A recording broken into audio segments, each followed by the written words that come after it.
Terima kasih, saya Adi Selarasati masih menemani Anda dalam Indonesia Memilih. Saudara, kita masih melanjutkan dialog kita di pagi hari ini bersama dengan sudah ada Mas Arief yang merupakan Ketua KPU periode 2017 hingga 2021 ya. Kemudian sudah ada Mbak Rizka dan juga ada Mas Afri. Nah, tadi kita sudah membahas soal bagaimana partisipasi pemilih di pemilu 2024 yang tentu saja kita harapkan kemudian para pemilih ini betul-betul bisa menggunakan hak suaranya, kesempatannya sampai pukul 1 siang nanti begitu ya. Karena suara Anda kemudian begitu berarti untuk menentukan masa depan 5 tahun mendatang. Nah, Mas Arief, ini kan tadi kita sudah membahas ya soal bagaimana partisipasi pemilih. Nah, kalau untuk yang juga tidak bisa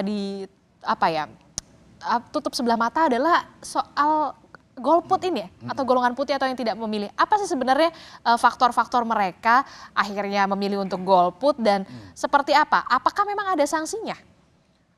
Pertama, Indonesia itu mengatur bahwa memilih itu adalah hak. Ya. Jadi kalau mereka tidak menggunakan haknya, ya tidak apa-apa. Tetapi ketika Anda ngajak-ngajak orang untuk tidak menggunakan haknya, nah itu baru pelanggaran.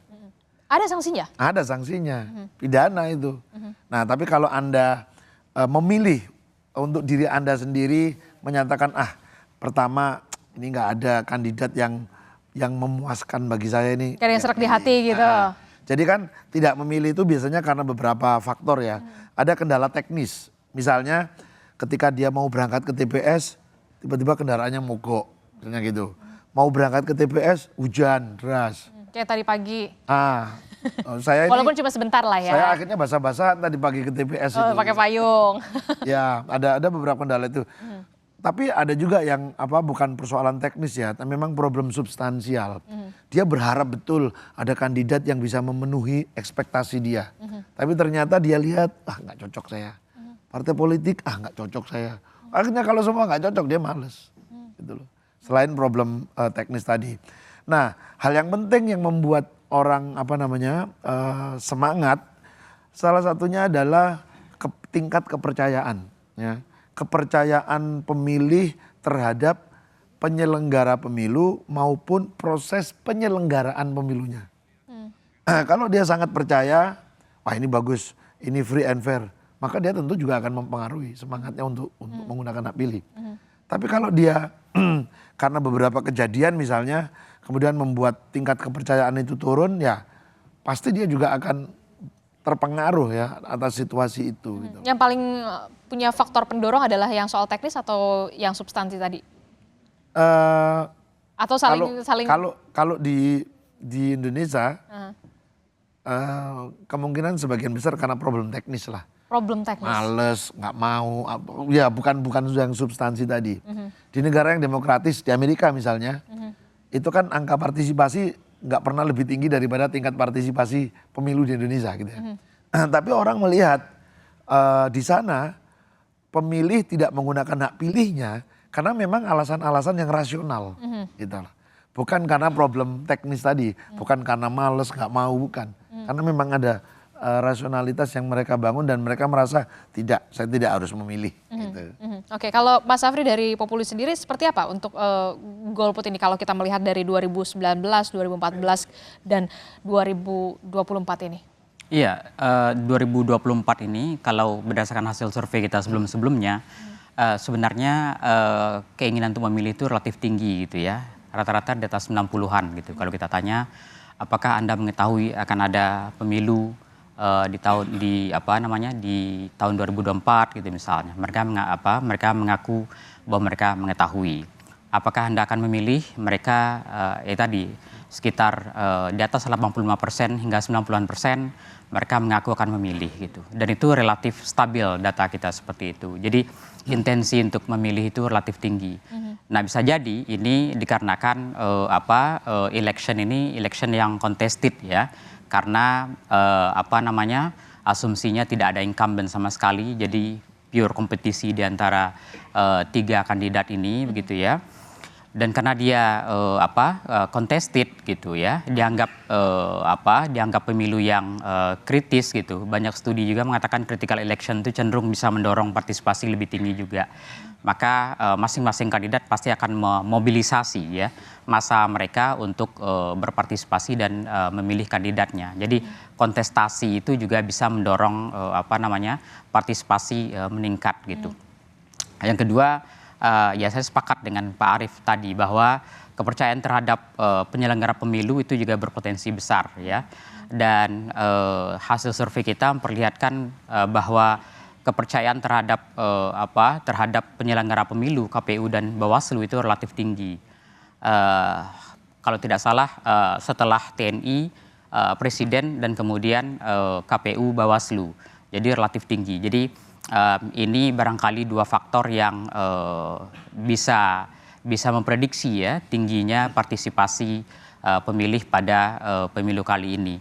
Tapi seperti Pak Arief bilang tadi juga faktor-faktor teknikal itu juga bisa pengaruh gitu ya. Studi-studi juga menunjukkan bahkan hujan pun bisa mempengaruhi. Iya gitu itu ya. dia. Tadi kan pagi juga sempat hujan. Apakah ini juga nanti berpengaruh atau tidak? Kita berharap tidak ya. Iya. Jadi hal-hal seperti itu juga berpengaruh ya. Tetapi mudah-mudahan pengaruhnya tidak besar gitu. Tapi secara umum itu tadi golput diperkirakan akan lebih tinggi ya saat ini dibandingkan 2019 ya yang sekitar 18%-an ya 18%-an. Jadi kontestasi yang tinggi ini diharapkan bisa mendorong partisipasi meningkat. Kalau untuk Mbak Rizka sendiri, Anda sepakat dengan Mas Afri? Ya, saya sepakat dengan Mas Afri dan Arief. Kalau dari survei kami di sebelum hari H ini juga mengindikasikan bahwa intensi memilih itu tinggi. Di atas 80% orang memang berniat untuk memilih gitu. Nah, tapi kemudian kami juga menanyakan apakah ada kemungkinan ibu atau bapak pergi keluar kota sehingga menghalangi mencoblos gitu. Nah, mayoritas memang mengaku tidak akan berpergian keluar kota. Tapi ada 11%, 11,1% yang merencanakan akan pergi keluar kota. Barangkali itu yang bisa menghalangi orang ya untuk memilih. Tetapi memang mayoritas berintensi untuk memilih dan juga tidak punya rencana keluar kota yang bisa menghalangi mereka untuk memilih. Nah, sepakat juga tentang mengenai bagaimana kepercayaan publik terhadap lembaga-lembaga penyelenggara pemilu ini dapat meningkatkan partisipasi juga. Tapi ada satu lagi yaitu political efficacy dari pemilih sendiri. Bahwa contohnya pemilih itu merasa bahwa tindakannya memberikan suara itu bisa mempengaruhi pengambilan keputusan negara. Dalam hal ini pemilihan legislatif dan pemimpin presiden gitu ya. Nah, di survei terakhir kami menunjukkan bahwa political efficacy warga itu tinggi sekali. Mereka yakin bahwa suaranya ini berpengaruh gitu. Dan ini juga ketika kami cross tabulasi dengan dukungan pada paslon merata memang untuk efikasi politik ini merata tinggi di semua pendukung paslon. Nah, lalu Mbak Adisti ada hal yang menarik juga kalau dari pemilu di Indonesia yang terekam selama ini alasan memilih itu juga bisa disebabkan karena mereka merasa memilih ini adalah bagian tanggung jawab sebagai warga negara. Nah, itu juga yang bisa meningkatkan orang untuk datang ke TPS pada hari H. Jadi dia merasa sebagai warga negara Indonesia sehingga punya hak pilih dan itu yang digunakan. Jadi memang berbagai faktor tadi ya.